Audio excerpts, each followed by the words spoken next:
முரளியோட ஊர் பார்த்தீங்கன்னா பெருசா பஸ் வசதியே இல்லாத ஒரு ஊர். டைமுக்கு மட்டும் தான் அங்கே பஸ் கிடைக்கும். குறிப்பா சொல்லணும்னா நைட் 8 மணிக்கு மேலே அந்த ஊர்ல பஸ்ஸே கிடையாது. ஒரு நாள் நைட் ஒரு மேரேஜ் ஃபங்க்ஷனுக்கு முரளி போயிட்டு வந்துட்டு இருக்கப்ப தன்னுடைய மனைவி குழந்தைக்காக ஒரு பிரியாணி பொட்டணத்தை வாங்கிட்டு வந்துட்டு இருக்காரு. வர்ற வழியில அவருக்கு காலில் அடிபட்டு ஒரு இடத்துல ஓரமா உட்காந்துறாரு. அவர் உட்காந்த 2 நிமிஷத்துல ஐயோ என் குடும்பத்தையும் என்னையும் காப்பாத்துங்க காப்பாத்துங்கன்னு ஒரு லேடியோட சத்தம் கேட்குது.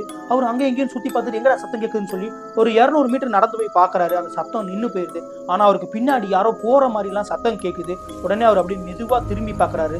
தான் வச்சிருந்த பிரியாணி பொட்டத்தை அது ஒரு குழந்தையா இல்ல ஒரு நாயா என்னன்னே தெரியாம ஏதோ தின்னுட்டு இருக்க மாதிரி அவர் கண்ணுக்கு தெரியுது. அவர் அதை நோக்கி ஒரு பயத்திலே வேகமா நடந்து போறாரு. அப்போ ஒரு காலில் கல்லு தட்டி இப்படின்னு கீழே குமிச்சிட்டு மேல பாக்குறாரு. அங்க யாருமே இல்லை. அடுத்த நாள் அவருடைய மனைவி கவிதா அவரோட குழந்தை நெஞ்சு மேல ஏறி உட்காந்து கழுத்தை புட்டிச்சு நெரிச்சிட்டு இருக்காங்க. அவர் எந்திரிச்சு பயத்துல பாக்குறாரு. அவங்க சிரிச்சிட்டு இருக்காங்க.